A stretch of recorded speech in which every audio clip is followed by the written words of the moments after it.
This is a set of instructions for how to speak with the devil, which, as those of you with any sort of brain cells at all might know, is a patently moronic proposition on the face of it, one likely to culminate in any number of thoroughly unpleasant fates. However, it would probably be smarter to publish your credit card number on Facebook or take up a career in crocodile wrestling.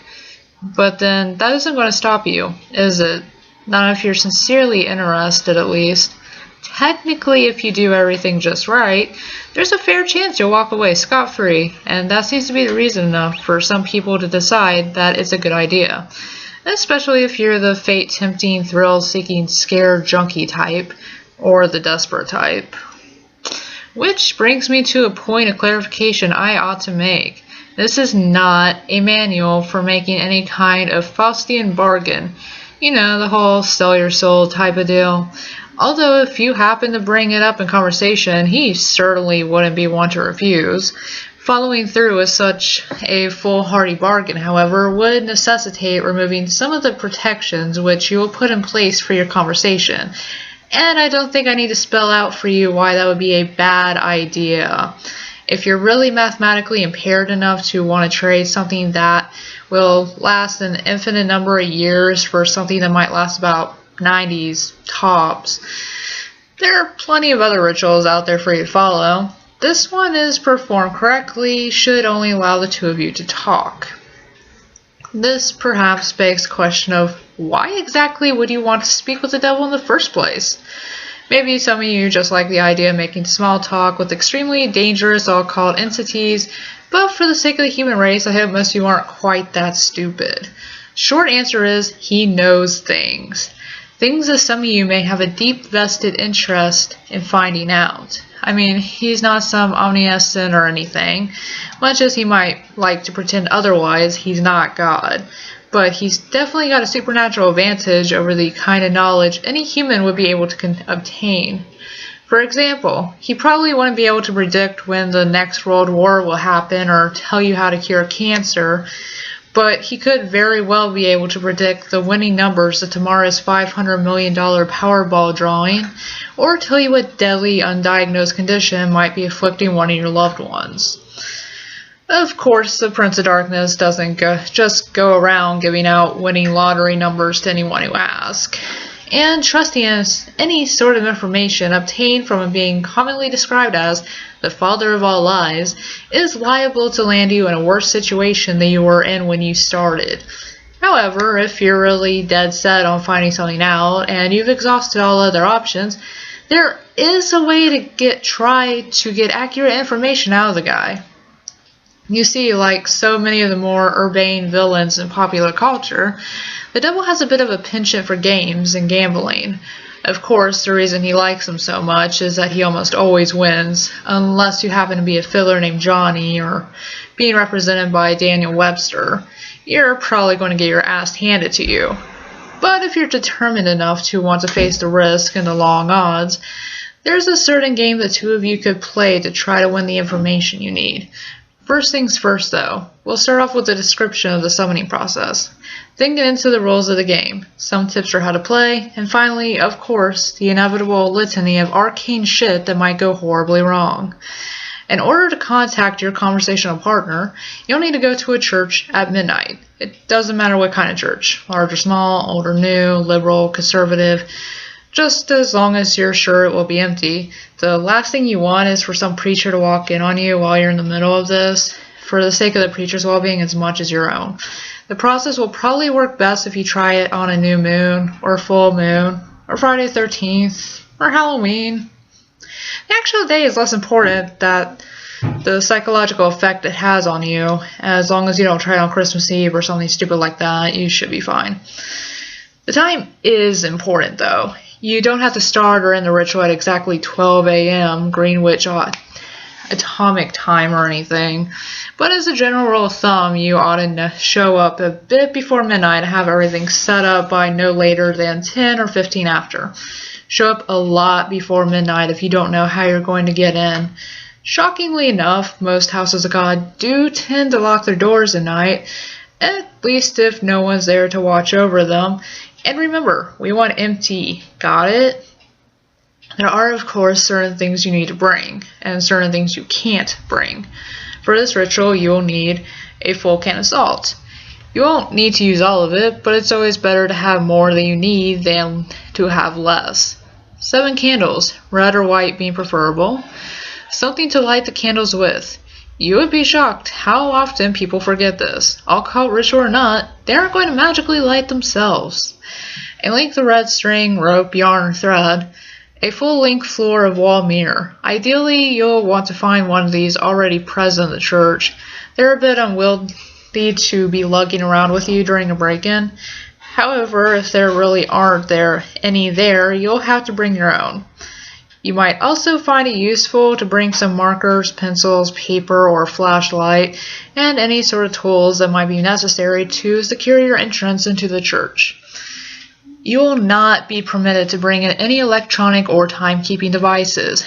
This includes all cell phones, smartphones, tablets, e-readers, MP3 players, PDAs, calculators, wristwatches, pocket watches, kitchen timers, hourglasses, etc., etc., etc.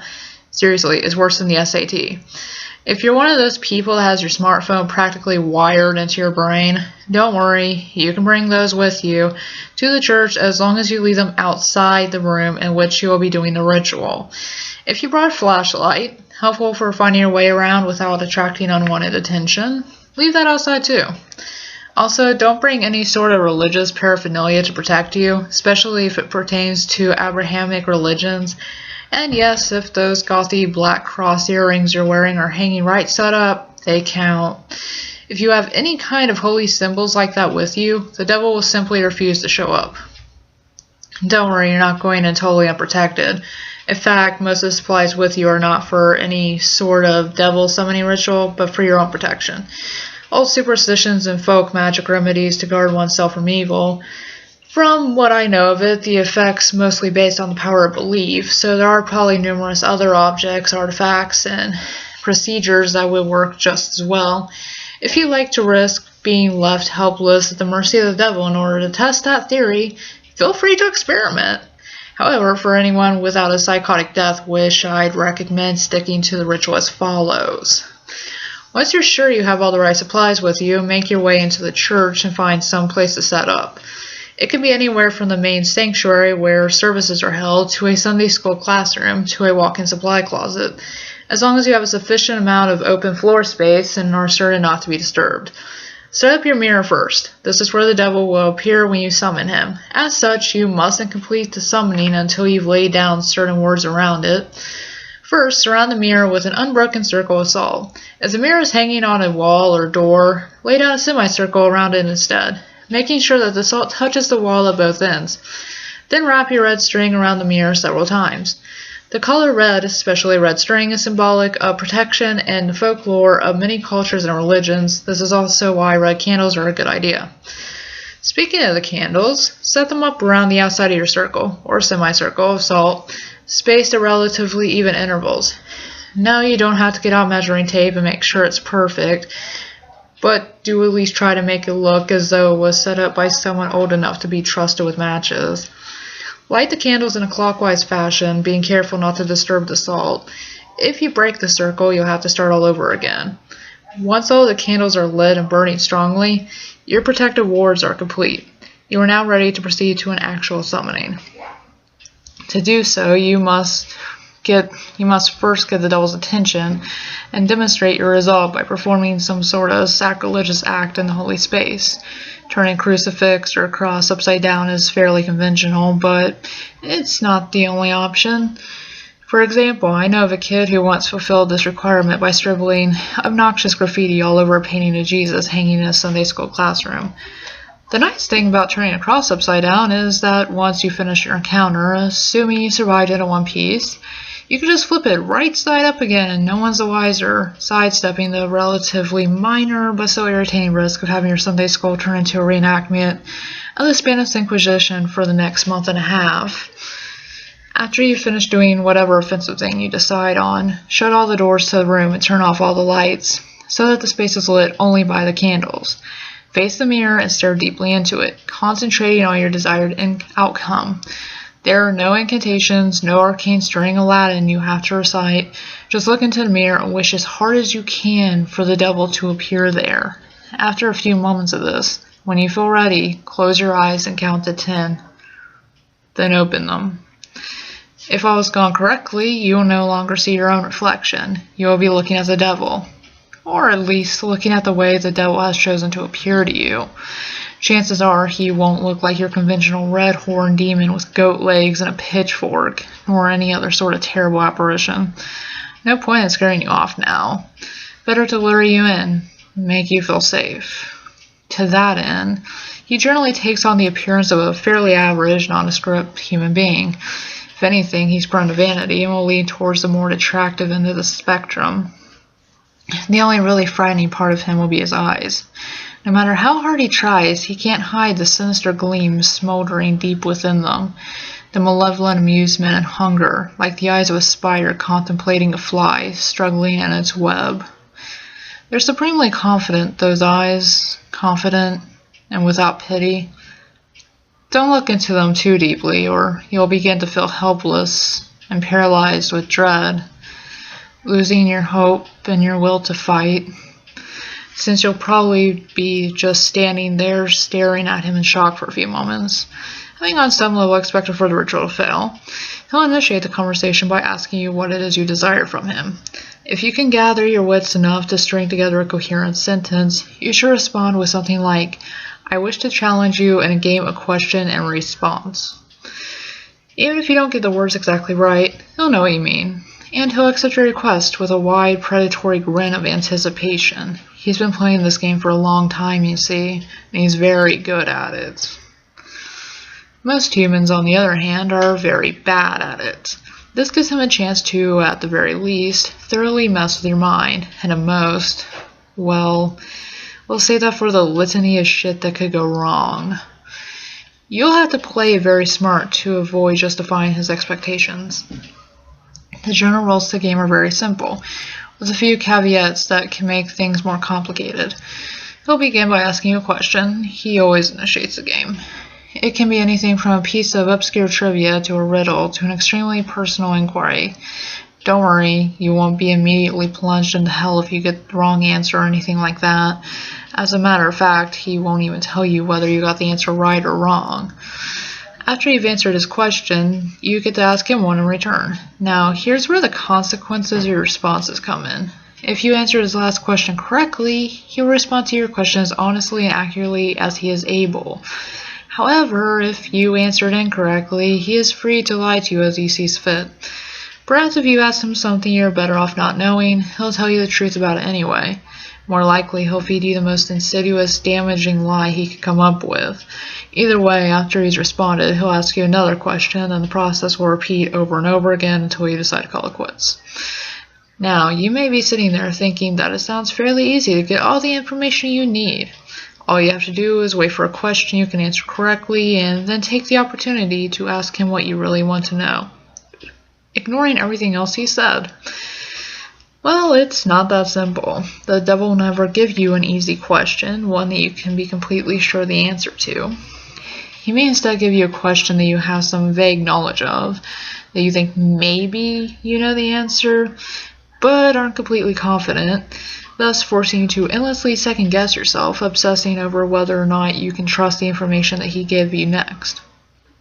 Perhaps you'll think that what he said was a lie, wish it was a lie, but be eternally consumed by doubt, unable to fully convince yourself that you were wrong. Or perhaps you'll have to make a huge choice based on the information that he gave you, and be tormented by fear and indecisiveness, as you realize that your fate, and perhaps that of others as well, rests entirely upon whether or not you were able to correctly recall some arcane piece of trivia that you don't even remember now. You'll never remember the exact questions the devil asked you, by the way. That would make it too easy for you to go back and check on your responses. Or maybe instead of testing your knowledge, he'll ask you something personal, something you even lied to yourself about. You'll answer back to him, think you've got the question correct. No, I don't resent my sister. Yes, I would turn the money into the police. But he'll know better. He'll know better than you do that you're lying, and he'll lie to you in return. And you'll believe him. You'll believe him until you are no longer able to deceive yourself, and by then it might be too late. Or maybe he won't even give you a chance to get an accurate response at all. Maybe he'll just ask you an endless string of completely impossible questions, making you more and more frustrated and disheartened as you realize you'll never be able to force him to tell you the truth.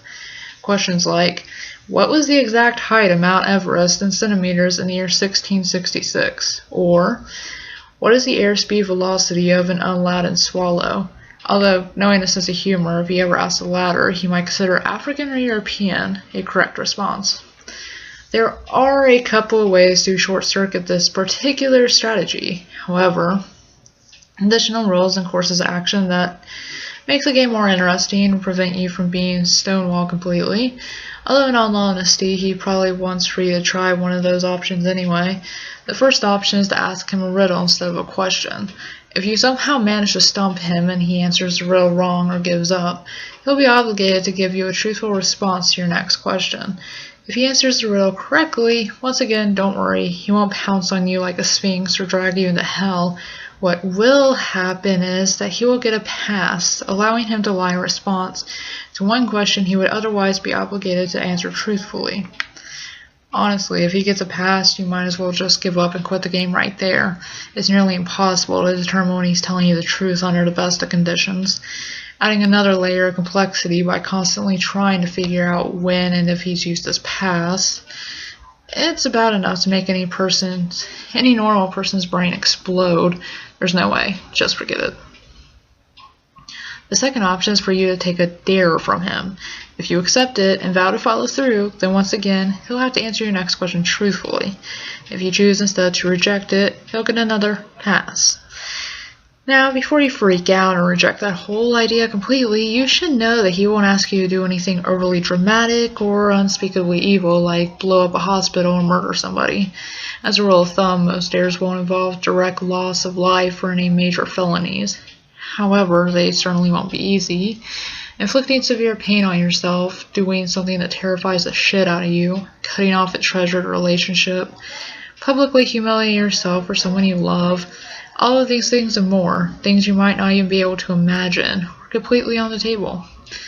If you're willing to go that far, to put yourself in that kind of position, you'll get your answer.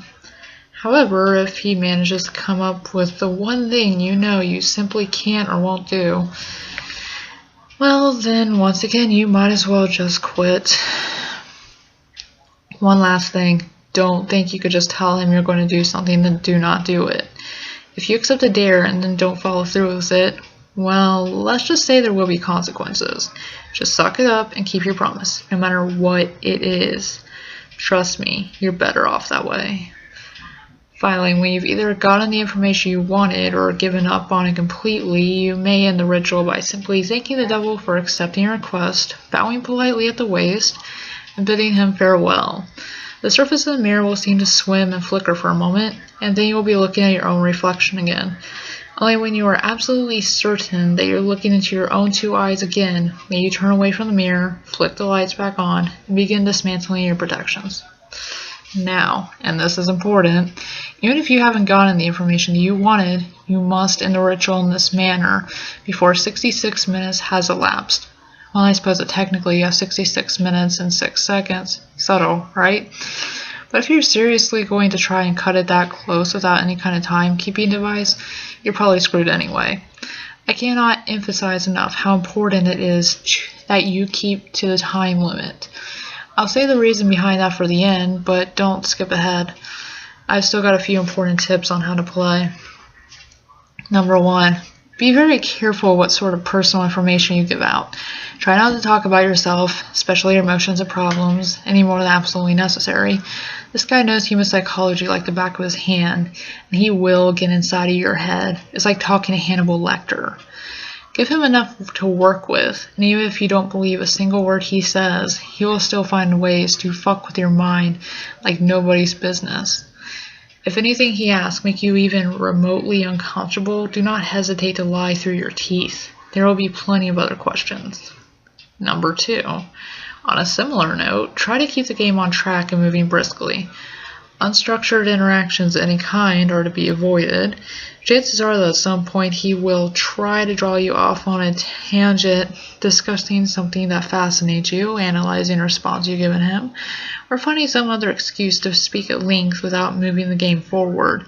This is not only a waste of valuable time, but also another excellent opportunity to mess with your mind. Number 3.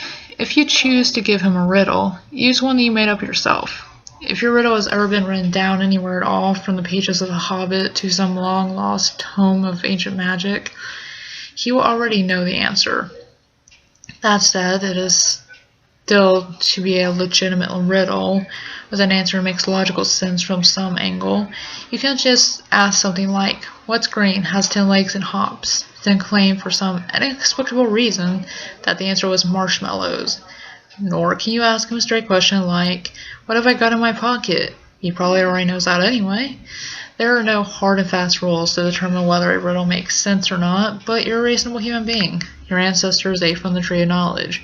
Please, for the love of God, for the love of crap, use common sense.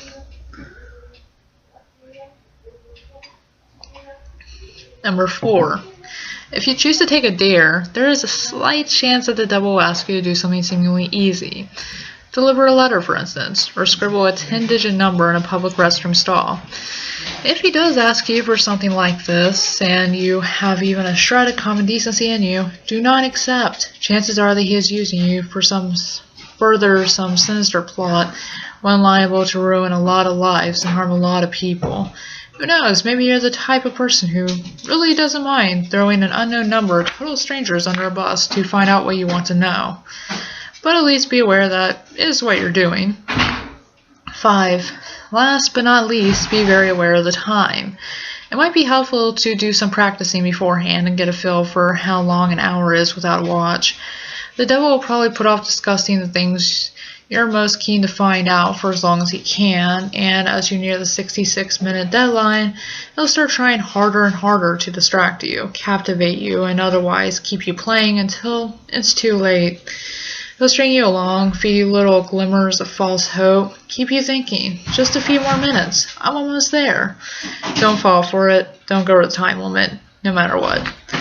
Now, you might be thinking this game really doesn't sound all that dangerous so far. Threats of psychological damage rarely seem to carry same weight as threats of physical damage, even though their costs are often just as great. You hate to burst your bubble, but the game is far from safe. There are plenty of ways for you to seriously screw yourself over, both physically and mentally, not to mention spiritually. And it is with these that I will conclude, in the vain hope that they may make some sort of impression. First, while you are speaking with the devil, do not let him out of your sight. Keep staring into the mirror, no matter what happens. He will undoubtedly try various tricks to make you look away. You will hear noises behind you, feel eyes on the back of your neck. See shadowy phantoms writhing in the depths of the mirror. A cold breath will blow upon you from behind, smelling like the crypt. A deep silence will settle, only to be interrupted by a loud smack directly behind your head, giving you about the worst jump scare you've ever had. Hell, the devil may even abandon a measure of his own dignified facade and give a sudden jump or faint shock, shouting loudly and pointing behind you with a very convincing look of terror on his face. Whatever he might test you with, you must not look away from him. If you look away, if you lose sight of him completely, even for a second, you will look back at the mirror to find him gone. Well, not gone, out of the mirror, in the room, with you. Exactly how much of your body the police will find next morning and what state it's in will depend entirely on what sort of mood he's in. The same thing goes for you break any of the protections you lay down before beginning the ritual. Interrupting the circle assault, letting the red string unwind, knocking over a candle, or letting one go out. Any of these things will free him from the mirror, and then, well, you're all a bunch of creative horror junkies. I'm sure you can fill in the blanks. On a different topic, you may reach a point in the game, probably after a long series of maddeningly impossible questions, where the devil will ask you the deceptive simple question, what is your full name? You must not give it to him. Names can be things of great power. Although the devil will, of course, already know your name, telling it to him yourself is akin to inviting a vampire into your home.